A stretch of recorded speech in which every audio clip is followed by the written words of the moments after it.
Oh, shall we Ugh. do? Shall we do one more time, mate? One more time, mate. With feeling. Yeah, and with enthusiasm.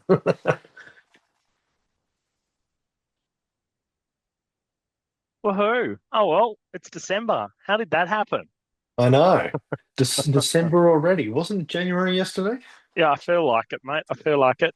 For those of you who are new to Between Two Techies, I'm Mitch Colton from Colt Computer Technologies and I'm Levi. Le I'm Levi Thurston, NLT Insurance Brokers.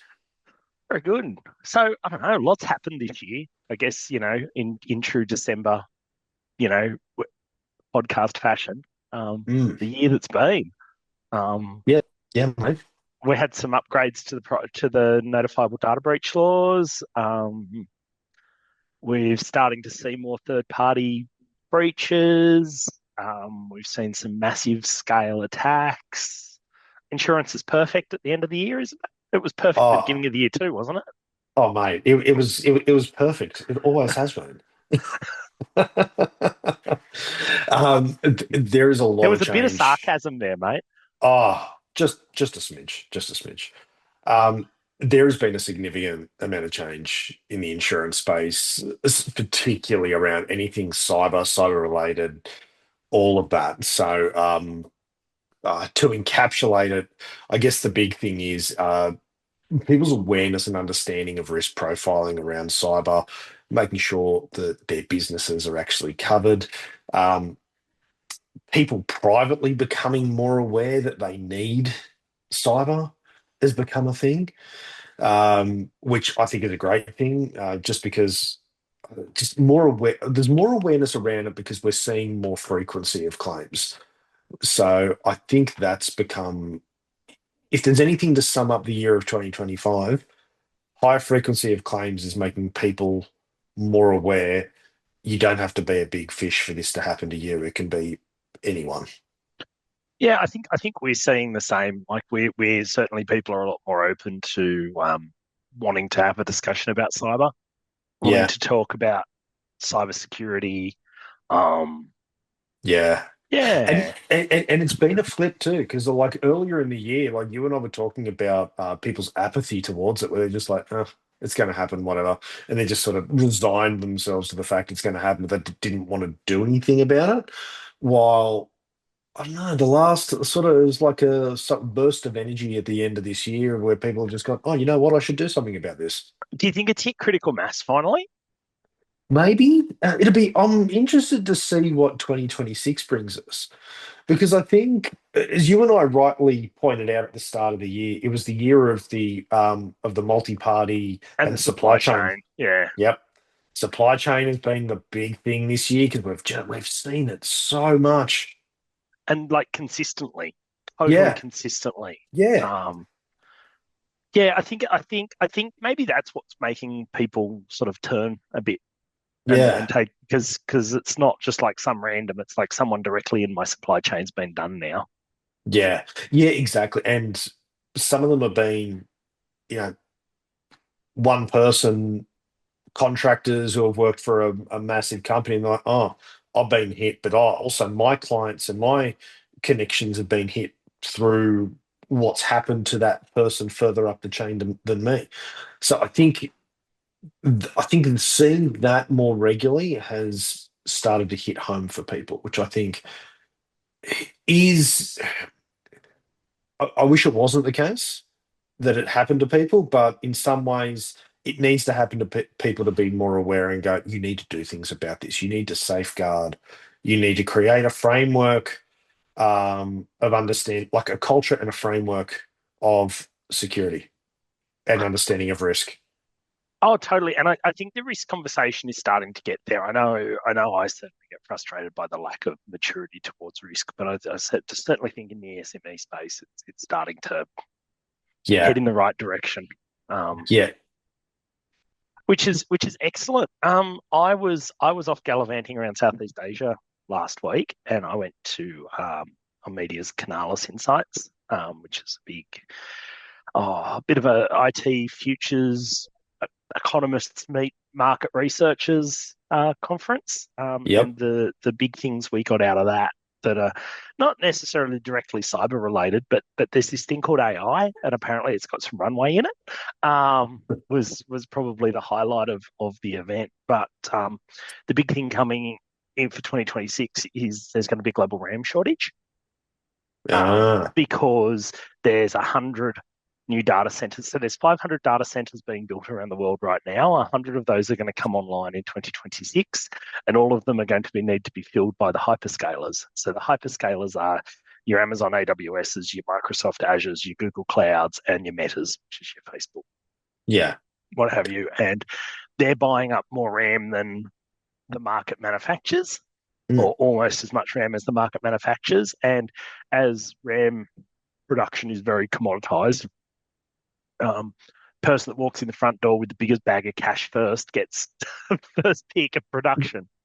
Yeah, Um, exactly. Yeah. so so consumer RAM upgrades are going to be pretty much non-existent. We're expecting to see pretty much all bottom end computers disappear, because if I only have enough RAM to sell 2,000 computers, I'm Mm. going to sell 1,800 high spec ones and 200 medium spec ones. I'm not going to bother with a low spec one because I make more money if I sell the high spec one. High spec ones. Yeah.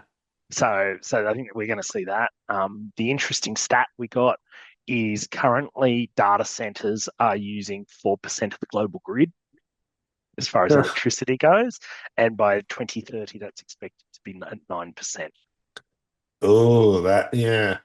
And stability in the electrical grid worldwide with the Is not the shift best. to alternate energy Yeah, sources is not the is greatest. no, yeah, I think that yeah. Because fundamentally AI is just compute cycles with big Yeah, expensive chips. And what does a chip use? Well, a chip yeah. needs electricity. The output is AI and Mm. heat, and then we Yeah. have to cool it, which takes more electricity.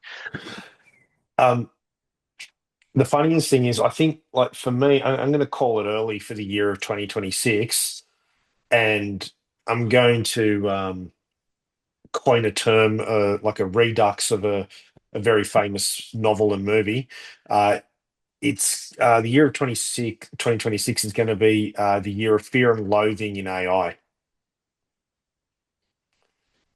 That's pretty Yeah, much what the year of 2020, because I'm the amount of conversations I'm now having with people about AI, about am I am I covered if I use AI? Am I, what's the implications of AI? And what if I do this with AI? And I'm like, well, just disclose what you're doing, and also don't use open AI that's not tenanted to you. If yeah, you're a business, exactly. use AI that's in your And tenancy. and and I was at a client's offsite yesterday, and we were talking about, AI obviously came up, and Mm, and one of the things, it's not just like, yes, you're correct, use a paid AI because then your mm. data's secure, but the issue becomes greater, because what happens if you, the individual Levi, go and sign up for a Chat GPT paid account and you use that, Yeah, and then you get the poops and you leave your organization? All of that history and knowledge and agent and all the rest of it just walked out the door with you. yeah. And does anyone even know you use it? Because you have delegation authority on your credit card, and And you've just, yeah, yeah, exactly. exactly. So Yeah, I think there's some bigger conversations to have there. Businesses certainly should be adding AI into their acceptable use policies, yep, um, like IT acceptable use policies. Make sure that it's being used in compliance with your privacy policy, et cetera, et cetera. yeah, Because we're all light and fluffy here at Between Two Techies, and we always talk about risk and policy stuff. yeah, yeah. Just a bit of light, light topics. Yeah, totally. Any other big predictions for next year? Um,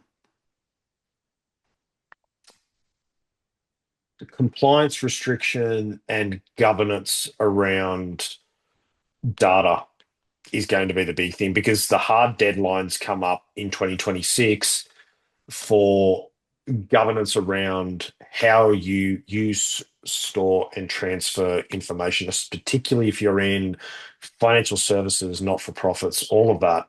Um, APRA and ASIC are going to start coming knocking in 2026, and it's going to be, do you have a cyber process in place? Do you have a cyber insurance in place? Is it communicated to your team? Do you do education? If the answer to all of that is not yes, you are going to have a very awkward and very uncomfortable please explain. Yeah, I think it's going to be good. Like it's going to be a bit painful for some of Yeah. them in the short term, but honestly, it's going to get so much better. So much, yeah. And the thing is, the as we're seeing at the moment, there's a lot of things are coming under scrutiny, and we're seeing it in government. Things are coming under scrutiny for the way processes and policies and spending is happening. That is going to come out into the wider market, into the private sectors, SMEs to larger enterprise.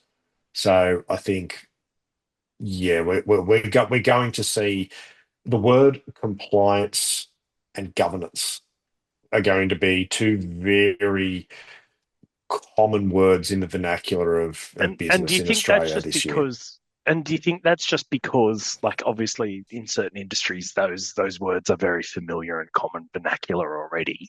But is it just that there's just the trickle down effect, Yeah, it's and the going. trickle down effect is getting to the end? Yeah, I believe so. Yeah, we're finally seeing it. Like we use like those terms in our industry, everyday common things that we use. Um, it's just coming up into the wider market. There's a spotlight on it, and it's being advertised. And And I, is that just because supply chains keeps getting smacked in the face, and supply chains getting sick of getting yeah, smacked in the face, and so yeah, yeah. they're That's starting that's to poke and saying poke and we prod, need our and supply chain to be better. yeah, Um, absolutely. what do you think cyber insurance is going to do in 2026? I think we're looking at expansion more than anything. We're Like seeing more insurers m- coming in. more insurers, they're wanting to expand that market. Like we're already seeing like a lot of the support networks around that growing. So all the guys that do the emergency response, they're growing. They're not shrinking, they're growing. And we're going to see more. I think we're going to see more competition in that market because we're already seeing That's a in good thing, s- isn't it? yeah, well, in some segments, we're seeing softening of the market, which is considering claims are trending up in the cyberspace, but softening of premiums. That's a really interesting, a bit of, an interesting dichotomy that we're seeing a higher frequency of claim, but premiums are coming down because we're seeing larger buy-in because Yeah, people are and are they becoming more aware.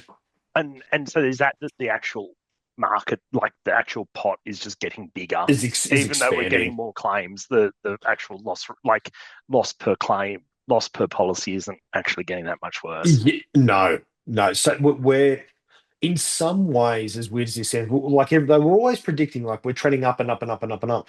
But all of a sudden, sort of towards the last two quarters of this year, we're seeing almost plateauing, like stabilization of claim value, claim circumstance, all of that. Frequency is still going up, but value is steady. And on top of that, we're seeing a larger frequency of businesses taking up the type of cover.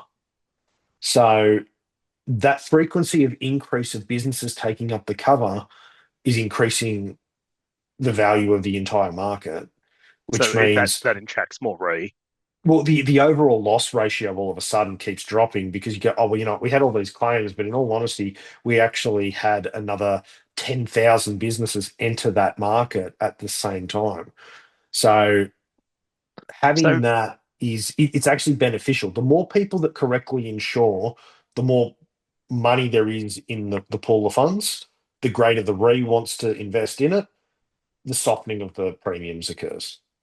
oh, that sounds like it's starting to mature as an insurance market, mate. Isn't that Yeah, what that means? well, yeah, that's exactly it. 20 years in the making. I mean, it's fine. It's about time that we sort of saw this maturing. So, I mean, yeah, like the first players in the market. I mean, I think the first time I saw cyber policies like stand alone, the premiums for just a basic SME were around $5,000. And Yeah, that and I same SME now is talking about $1,000 to $1,200. Yeah, and I remember being at a UBS conference back in 2016 or 2017. Mm, And I remember, I can't even remember who the analyst was from, but but insurer or re, and Yeah. basically saying that was just when everyone had got out of the market Mm. because the early not well written policies had started to pay out too much money. Yeah. They were so they weren't great on response, but they paid a lot in the back end, those original policies. And there were so many agencies and insurers, they burnt their money. Yeah, They paid out, loss ratios into, 1,000%. Like yeah. that's not a good But business model. oh no, and it's not sustainable at all. But Nah. I think what we're seeing now, as you've said, is that we're having the second go at it, Yeah. and that's better. Yeah. And it's looking at what's sustainable, what responds, what is actual premium we're talking about, but getting more people into it and understanding it. Having the legislation and the framework around it has been the biggest help because it's been, well, as you know, it's years and years of knocking on the door of government saying, you need to create a governance framework around this, because around because there's cyber. yeah because there's a bucket load of businesses that until they get pushed they won't, Yeah, yeah, and exactly. So we've needed the nudge nudge, and I feel like we're starting to get the nudge nudge. we're starting to get the nudge nudge. So I think, that's really important. Like there's a few things working in tandem, and that's sort of what is what's delivering, I think, this circumstance that we're seeing. So Oh, interesting. And do you have any thoughts? Because I certainly know my LinkedIn feed's been blowing up about the under 16 social media ban, uh, uh, and the reason that my LinkedIn feed's been blowing up about it is the privacy concerns of it, just from the amount of PII that's getting collected. yeah, And look, it's being collected. Regardless of what you think, it's being collected for the right reason. But yeah, you're just building another honeypot. yeah. It's another honeypot of data to, get broken into, extracted, and disseminated. Um, and I think it's an interesting bit of legislation. I don't think it's going to work the way they think it will. Where there is a will, there is a way. And if you tell teenagers that they can't do something, they are going to work out a way to break through and get what they need to do.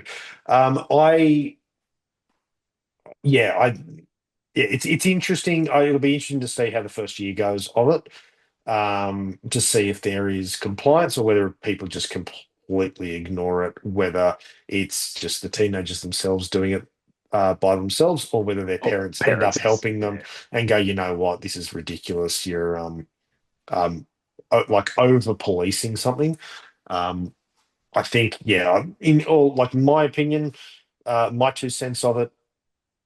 Um, in all honesty, I think greater parental controls needed to be implemented rather than total bans.